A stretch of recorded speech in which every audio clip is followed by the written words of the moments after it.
আসসালামু আলাইকুম প্রিয় দর্শক, সবাই কেমন আছেন? আশা করি সবাই অনেক ভালো আছেন। আজকে অ্যাডিনয়েড রোগ নিয়ে আলোচনা করব। অ্যাডিনয়েড রোগটি হলে কি কি লক্ষণ বা সিমটম দেখা দেয়, আর এই রোগের কি চিকিৎসা ব্যবস্থা রয়েছে, আর বিনা অপারেশনে এই রোগ থেকে আপনি কিভাবে সুস্থতার দিকে যেতে পারেন, আপনার সন্তান সুস্থ হতে পারে, সে বিষয় নিয়ে বিস্তারিত আলোচনা করব। বন্ধুরা, আমার ডান পাশে যে বাচ্চাটিকে দেখতে পাচ্ছেন, এই বাচ্চার অ্যাডিনয়েড হয়েছিল। তার আগে একটু বলে নিতে চাই অ্যাডিনয়েডটা কি এবং কাদের হয়।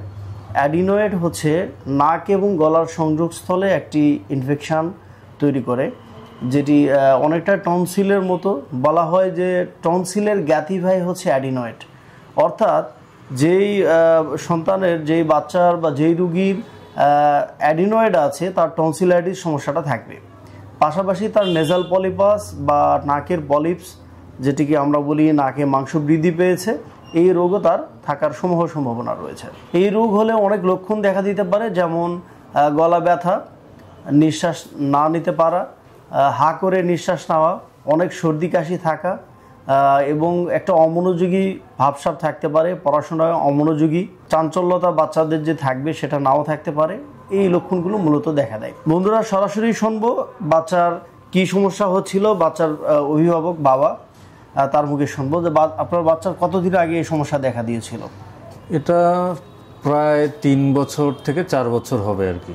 আচ্ছা, এই সমস্যা নিয়ে যখন আমার কাছে প্রথম এসেছেন, 1 ডোজ 2 ডোজ মেডিসিন তো দিয়েছি না? জি। তো প্রথমত কি কি লক্ষণ বা সিমটম দেখা দিচ্ছিল বাচ্চা? প্রথমে আসলে সিমটম হলো সর্দি কাশি লেগেই থাকতো।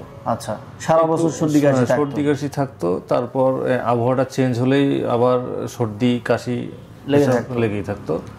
আর ঘুমানোর সময় হা করে ঘুমাইতো, আর হলো নাকে একটা শব্দ হইতো, নাক ডাকতো। এখন মেডিসিন খাওয়ার পরে কি কি ইমপ্রুভমেন্ট বুঝতে পারছেন? এখানে প্রায় 2 মাস হচ্ছে আর কি চিকিৎসা নিলাম। তো এটা হলো কুরিয়ার সার্ভিসের মাধ্যমে চিকিৎসা নিয়েছি আমি। জি। আমার বাসা হলো রংপুরে। তো প্রথম 2 ডোজ খেয়ে অনেকটা সুস্থের দিকে আর কি। আচ্ছা, আজকে যে রিপোর্টটা আপনি নিয়ে এসেছেন, আজকে উনি টেস্ট করে নিয়ে আসছে, রংপুর থেকে টেস্ট করে নিয়ে আসছে। এক্সরে রিপোর্ট দেখলাম এবং এক্সরে রিপোর্টে যেটা আসছে যে মাইল্ড তার অ্যাডিনয়েড এখন আছে, যেটা আগে আরও বেশি ছিল। রিপোর্টেও তার কমে গিয়েছে এবং সরাসরি বাচ্চাকেও নাক এবং গলা দুটাই চেক করলাম, বাচ্চা কমে গিয়েছে এবং এখন তো আর ওই হা করে নিঃশ্বাস নিচ্ছে না, এবং নাক ডাকার সম্ভাবনা, নাক যে ডাকতো সেটাও আছে কি? না, নাক ডাকে না, সেটাও নাই। তোমার এখন কেমন লাগতেছে? ভালো লাগছে? আচ্ছা, খাওয়া দাওয়া ঠিক মতো করতেছে তো নাকি? বন্ধুরা, অ্যাডিনয়েড এবং টনসিলাইটিস এটি অনেকেই বুঝতে পারেন না। হয়তো যখন গলা ব্যথা করছে সাথে সাথে শুধু টনসিলাইটিসের জন্য ট্রিটমেন্ট নিচ্ছেন। শুধু টনসিলের জন্য চিকিৎসা নিলে কিন্তু অ্যাডিনয়েড ভালো হবে না। অ্যাডিনয়েড আরও ক্রনিক যখন হয়ে যায় তখন অ্যাডিনয়েডের চিকিৎসা নিতে হবে। শুধু টনসিলের তখন চিকিৎসা নিলে কিন্তু অ্যাডিনয়েড ভালো হবে না। হ্যাঁ, এটা যেহেতু অ্যাডিনয়েড এবং টনসিলের যে লক্ষণগুলো কিন্তু সেম অনেকটাই লক্ষণ কিন্তু মিলে যাবে। সুতরাং অ্যাডিনয়েড হয়েছে কিনা এটি ফুললি আপনার বোঝার জন্য অবশ্যই একজন রেজিস্টার্ড চিকিৎসকের শরণাপন্ন হয়ে চিকিৎসা নেবেন। আর এটি বোঝার জন্য একটি এক্সরে করার মাধ্যমে আপনি বুঝতে পারেন যে আপনার সন্তানের অ্যাডিনয়েড রোগ দেখা দিয়েছে কিনা। এই রোগ দেখা দিলে এলোপ্যাথিতে অপারেশন করতে হয়। আর ছোট্ট বাচ্চা অপারেশন করলে তো অনেক সাইড ইফেক্ট রয়েছে, পার্শ্ব প্রতিক্রিয়া রয়েছে।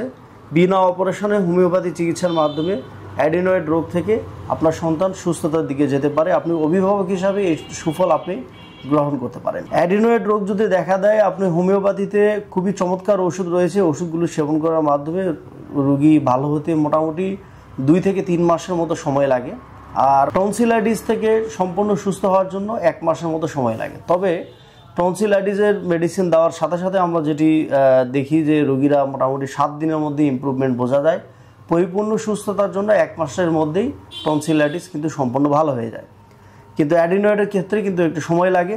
সুতরাং ধৈর্য ধরে হোমিওপ্যাথি চিকিৎসা গ্রহণ করার মাধ্যমে বিনা অপারেশনে রোগীরা সুস্থ হচ্ছে। ইনশাল্লাহ আপনার সন্তানের যদি অ্যাডিনয়েড হয়ে থাকে এর সুফল আপনিও গ্রহণ করতে পারেন। সবাই ভালো থাকুন, সুস্থ থাকুন, সতর্কে থাকুন। অ্যাডিনয়েড রোগ দেখা দিলে দেরি নয়, অবশ্যই দ্রুত চিকিৎসকের শরণাপন্ন হয়ে হোমিওপ্যাথি চিকিৎসা নিয়ে আপনি আপনার সন্তানকে সুস্থতার দিকে নিতে পারেন। সবাই ভালো থাকুন, সুস্থ থাকুন। আল্লাহ হাফেজ।